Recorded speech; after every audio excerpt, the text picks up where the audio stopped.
welcome to Nugg Talk. Welcome everybody to another episode of Nugg Talk, a weekly podcast where we talk about everything going on in the NBA, specifically everything going on about your Denver Nuggets. I'm your host Loki. I'm here once again with my co-host Phil. Phil, what's up? It's really, really cold out. It is really, really cold out, and we have to goddamn redo the podcast. It's technical difficulties. But we're here, we're getting it out, so it's going to be here. But Our reactions will still be genuine. Our reactions will still be genuine, even though we already did this one time before. But we can give a little bit extra insight now, since we have even an extra day to go and talk about other things as well. But yeah, it's really fucking cold. It's going to be cold next couple days here, so it sucks. But at least we get to talk about some basketball. First, we'll just do some, just one bit of news, kind of important for the year. Zion did tear his meniscus. He'll be out 6 to 8 weeks. I think it's just kind of unfortunate because I didn't want to see what the kid had to bring to the NBA, especially with all the hype surrounding him. But yeah, he didn't get to play an opener. He hasn't played in the last couple of games for them. Even without them, though, they looked good because Brandon Ingram all of a sudden looks really good. But yeah, what are your thoughts on Zion not playing? I'm pretty bummed about it. I wanted to see him play. I think everybody did. Yeah, 6 to 8 weeks. If he comes back and isn't super, I guess if he's rusty, I guess is the way to put it, then yeah, maybe he won't win Rookie of the Year. Yeah, he could not. It could be Ja, which would be cool. This does give the opportunity for Ja or RJ Barrett, who's playing good so far, or Kobe White, depending on who could do it as Rookie of the Year. But I mean, it is kind of disappointing. A lot of people are blaming it on his weight. Do you blame it on his weight? I don't necessarily blame it on his weight, although I do think as he gets older that could become an issue. I don't think it's his weight. I can't think you can tell someone how to be with their body. Yeah. That's just how his body is. He's just a big boy. He knows his body better than anybody, so he'll figure all that out if he needs to. So I do wish we had more news about how the injury happened, like whether it was a freak thing, like it just it tweaked, he landed on someone, something more detailed what happened in practice, but they didn't really go into it. All David Griffin says they're going to be cautious with it, so I say probably don't expect to see Zion back playing basketball until about the new year in January, maybe mid-January. But we wish him the best. We hope that he gets better soon. So all the best of luck to Zion on his recovery. And then what we'll do now, before we get into our games, we'll always do a thing where we talk week to week about one team that's doing really well and surprising that we want to talk about, and one team that actually is shocking us how bad they're doing. What's one team that's doing really well and surprising for you? Hold on, let me pull up the standings. I forgot who I said. It's all good. You can change it too now if you want to. We have an extra day of basketball. Yeah, I'll say the team that surprised me the most. I'm going to change it up. I'm going to say the Atlanta Hawks. I think we all knew Trae Young was good, but my word, that man is going off. Yeah, he's had 30, at least 37 each game. Yeah, he's 38 in the first game and 39 in his second game. Yeah, so at least 38 in each game. Yeah. No, they're definitely playing really well. They're doing really good. They have a good young core too. I definitely can see them compete for a playoff spot. That's why I said when we did that Zach Lowe thing, I don't get why they put them in the bottom of bottom tier. They're going to be competing for a playoff spot. So it'll be interesting to see them. And then who's the team that you say that is shocking how bad they're being so far? Golden State Warriors. Yeah. I think originally I said Kings. I'm sure maybe you can, but yeah, they lost by what? They lost by 20 to the Clippers, and then they just lost by 30 to the Thunder. 28 to be exact. But yeah, they look bad. Steph isn't shooting very well, and then without him, that team is nobody because D'Angelo's been trash and Draymond is trash. So yeah. I mean, I guess they're just finally starting to see how much that Klay Thompson and Andre Iguodala actually brought to the team on the defensive side of the ball, because D'Angelo Russell can't guard anybody. Yeah, and we all know Steph is terrible at defense. So. Yeah, so it is interesting to see. But yeah, Steph shooting poorly is not good for my MVP pick, so that's unfortunate. But yeah, they are shockingly not doing that great. I mean, we all expected them to lose to the Clippers, but I did not expect them to lose to the Thunder as best as they did. Yeah. Again, it's early. They could change it. Anything could turn around. But wow. I think it was good as any ABA fan, though, to watch that game and be like, finally, take it. It's kind of nice to see. It's nice to see. They got like their slice of humble pie, so it's pretty good. My team that I would say most shocking, like how bad they're doing so far, I'm going to change it as well. I'm going to go more to the Indiana Pacers. They're 0-2 so far. They've been playing pretty bad. Granted, they don't have Victor Oladipo, but I didn't think they'd be this bad. They lost to the Cavs. Yeah, they got destroyed by the Cavs. I expected them to be a playoff team even I expect them to be better than Oladipo most of the teams in the East. I picked them to be the 4th seed. So the fact that they're playing this bad, again, early, and when Victor comes back, hopefully he'll help it out, but they are not playing well so far, and like the fact they let Tristan Thompson shoot a 3 is ridiculous. So he somehow made it. He did somehow make it. So that's one of my disappointing teams not to go with the Warriors, even though I also agree with the Warriors.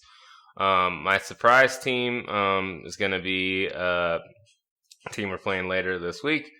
It's still the Mavericks. They're really fucking good. Yeah. I hate it. Luka looks like he got even better this year. And Porzingis looks like the injury had nothing to do with the level of play that he's at. They both look like they're all-star level players, and they both look really good. So that is frustrating.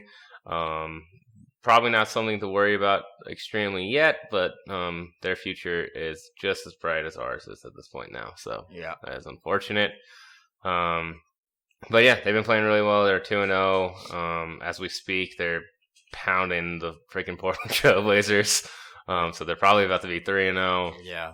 Which is kind of scary, but competition is fun, you know? I mean, it's fun to watch that team. I'll give them that, because watching those two is insane.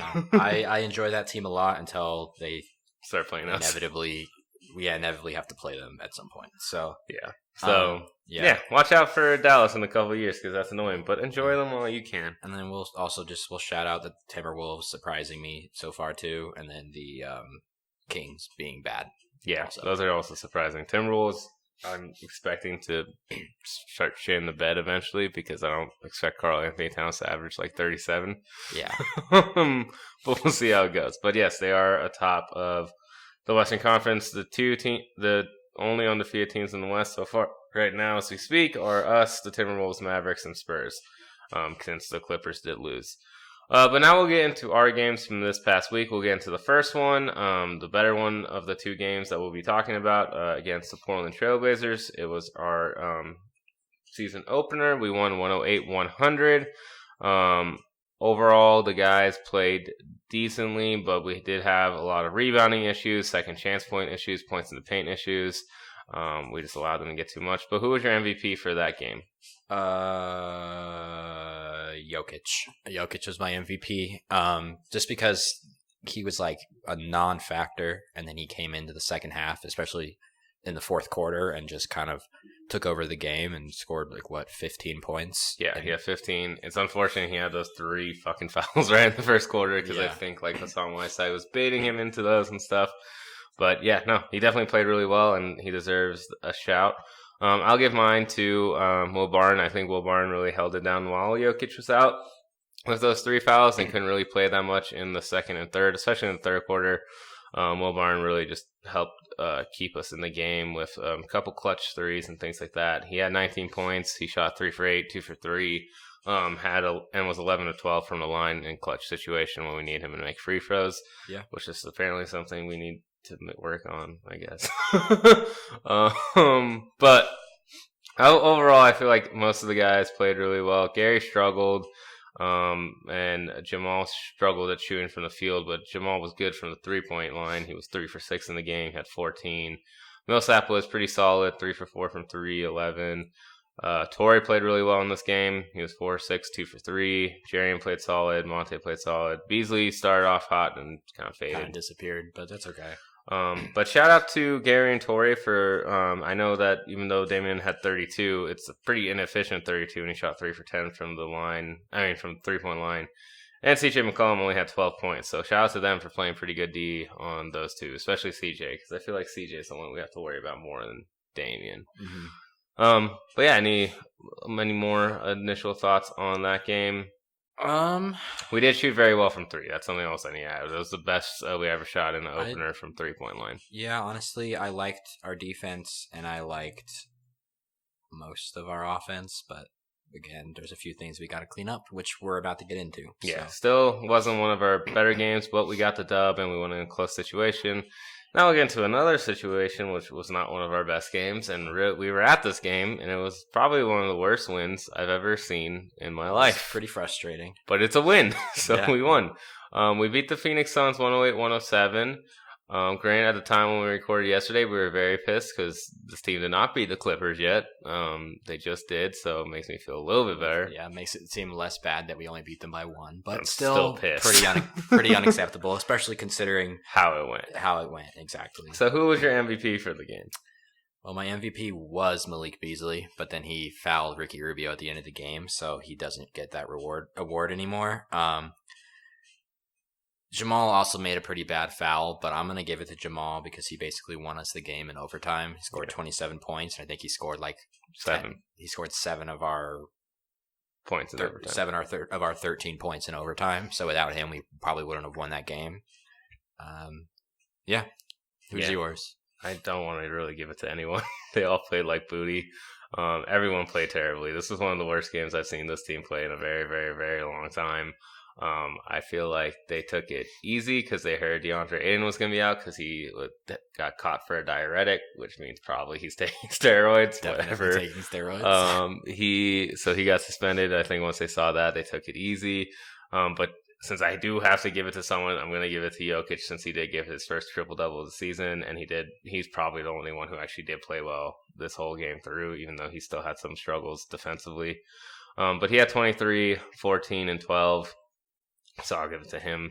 But overall, yeah, I'm pretty pissed off at everyone in this, how they played at this game, except for like Jarian, just because he's new and he brought some stuff. I mean, I'd say Gary had a bounce back game. But yeah, he had a good third quarter, and he had a clutch 3 in the fourth. I think we still need to see more from him. Overtime, sorry. I think we still need to see more from Gary, but I think this was something he could build off of. Hopefully he can get his confidence back. The thing that just frustrated me is just like there's 2 plays that happened in the game that I really thought would like give us momentum. One was Jarian's putback, which was really sick. I've now declared him the official yammer of our team. It's him. We finally have a yammer. And I thought when he did that, we would get a lot of momentum. We didn't. And I also thought when Jamal dropped, and I repeat, dropped Devin Booker onto the floor, we would start popping off. And we went on like a little run, but it didn't sustain, and it was pretty bad. And we didn't get a lead till late in the third quarter. So this was like just overall a terrible performance. Again, I think rebounding was the issue. The rebounding numbers in both games look close, but we're just giving up too many rebounds that I think we could win. I think we should be killing other teams in the rebounding column. Yeah, and I think we should also not letting them get second. We have too many good rebounders on this team for us to get kind of outplayed on the boards and especially in second chance points. I will say we did play pretty good defense on Devin Booker, but granted that kind of was taken away when we let Kelly Oubre score 23 and let Aaron Baines and Kaminsky score 34 points combined, which isn't ideal at all. But like if I told you that Booker had 18 points, but he shot 6 for 21 and 1 of 8 from the 3-point line, you like think we win by like 20. Exactly. But we didn't, and it was really unfortunate. So again, I'll give shout outs to Torrey, especially because he had the game-saving block. And also Gary Harris. They've both been really good defensively this year and clamping down these wing guys because like Rubio also had a very bad game, but everyone else is kind of struggling right now defensively. That's not named those 2. Except for Jarian. Jarian's also been playing pretty good. Yeah. But yeah, in general, just bad game. So, to the point so much that Will Barn and Millsap, even though Will Barn was not playing well, but Millsap, he was playing decent, but we took him out for, I guess, defensive reasons, and we benched him basically from the end of the third to overtime on. Granted, they were good veteran players. They didn't really care that we did it, so that's good to see, but I was really hoping that we were going to blow this team out and get to see MPJ, but I don't know when that's going to happen, and I don't think it's going to happen for a very long time. It needs to be a blowout for him to get minutes, and I think he needs to earn those minutes. I don't think he's just because he's MPJ and he's this quote-unquote I don't want to say prodigy, but super talented basketball player, doesn't mean he deserves minutes. He needs to earn them. He must be terrible at defense. Yeah, that's what we talked about. It must be so bad defense that Malone doesn't trust him. It looks like we're just already running basically our 9-man rotation. We're at like 10 right now, but for the most part, 9-man. And then, yeah, I mean, I just don't see him playing unless it's a blowout, or if we're playing really badly and we need just like a little spark, or maybe someone goes down with injury. I hope no one does, but if they do, he just needs to be ready whenever his time is called. So at some point, hopefully we will see him play, but right now it seems like I'm going to trust our coach, and I'm going to say that he's probably not the best person to go with for winning basketball games right now. So it's fine. He'll learn and he'll get better, and he's going to play eventually. He's going to get minutes for whatever reason. So yeah. But right now, our offense is just looking really bad. Again, early in the season, but like we shot really poorly in the Phoenix game. Didn't shoot that well, except for from 3 in the Portland game. But hopefully, we'll fix these issues and we'll start to get better. And now we'll start talking about our upcoming games. So our next games are against the Kings, the Mavericks, and then the Pelicans until our next podcast. So what do you think? How do you think we're going to do in those games? Let's start with the Kings first. I think we should beat the Kings. We should beat the Kings pretty handily. They have been very bad this year, and they've lost to worse teams than us. So I think it's kind of something that we gotta win. We can't afford to lose a game against the Kings on the road. There's going to be a lot of other tough road games, so we need to win a game like this. As far as our next game, Mavericks, it's going to be a tough one, especially after what's happening right now. Mavericks versus Blazers, they're dominating, and Kristaps and Luka already both have 20 points apiece. Just insane. But again, another team that we should beat. So yeah, I mean, I'm going to say, and then we play the Pelicans, right? Yeah, Pelicans. On Halloween. Yeah. On Halloween. And that's another game that I think we should win. So I'm going to say best case 3-0, worst case 2-1. Anything worse, that's not good. Yeah. I'd say matchups to watch for. I agree with you. I think we should go 3-0, even though I do think if we lose a game, I'm okay with losing the Dallas game since they do have the most talent of the next 3 teams we're playing. And we'll be coming off a back-to-back. And it's off a back-to-back. So that could play some things into it with fatigue and things like that. But key matchup for Sacramento game, I definitely think it's going to be De'Aaron versus Jamal. I think that's a huge matchup. I'm hoping Jamal shows out in this one. He had a good game in the last one, but it was still kind of inefficient. He still doesn't look like he's super aggressive yet. I want him to get more of an aggressive mentality, and I feel like against De'Aaron Fox, he will have that. So hopefully we'll see Jamal play well there. I think that one will really decide that game. Against Dallas, it's going to come down to how well Millsap, Jarian, and Plumlee can guard Porzingis. I think that's just the matchup there. Hopefully, we can at least bother him. We're not going to stop him, but hopefully, we can bother him and frustrate him enough to the point where we win that game and do really well. And then for New Orleans, I'd say a key matchup for that would be now Torrey and Gary versus Brandon Ingram, because Brandon Ingram has been their best player. He's scoring 20-ish points and kind of efficient 20 points. He's been playing very well. He's been playing very well. So I just want to also just kind of go to other NBA current news right now. Overtime is the Nets and the Grizzlies are in overtime. And John Morant has 30 points off 13 of 21 shooting, so he's having his first big game in the NBA. Not surprised against Kyrie's defense, but well, yeah, but still, shout out him. But yeah, moving on. But yeah, so that's what I think are key matchups for those games. Do you have any difference in the key matchups? I think it's honestly, I think we're gonna, especially after we play more games, our offense is gonna figure itself out. But the defensive matchups is what I'm concerned about. Yeah. How well is Jokic, Millsap, Jarian going to do on Porzingis? How is Gary, Torrey going to do on Luka, De'Aaron Fox, and Jamal, and then Brandon Ingram and kind of Lonzo, because Lonzo's had some good games. Yeah, but I'm not worried about Lonzo scoring. I'm worried about Lonzo facilitating. Yeah. So, but we shall see. I think the defense is really the key, and go get some boards. please. Yes, we need to really fix our rebounding numbers. So I'm hoping that's something we fix in these next ones. And by fix it, I know people are gonna be like, they're like even, but like if you watch these games, you'll see there's so many rebounds that we just don't grab. Yeah, that we should have had. We should be demolishing teams in the rebounding numbers. And then also hopefully we fix late game situations and don't make any more stupid decisions because Jamal and Malik, they're too old now to get a pass for what they did. Mm-hmm. And they both owned up to it. They both owned up to it, and Malone and nobody on the team really called them out for doing what they did, but I mean, they know they can't do that. That's ridiculous. You can't foul Frank Kaminsky 95 feet away from the basket. Not acceptable. And you can't foul Ricky Rubio shooting a three ever. Doesn't matter where he was because he's not good at shooting threes. So, but yeah, we'll see how the games go, how everything improves. I'm excited to, talk about next week and come back to see how we did. But like I said, we both expect to go 3-0. I would assume most Nuggets fans do. But we would love to hear you guys' opinions, so definitely feel free to leave comments. Let us know what you're thinking. And also feel free to, go to the page, subscribe, tell a friend, leave a comment, leave a like, and definitely come back for next week's episode when we talk about the games against the Kings, Mavericks, and New Orleans. And we'll talk to you guys next week. Go Nuggets.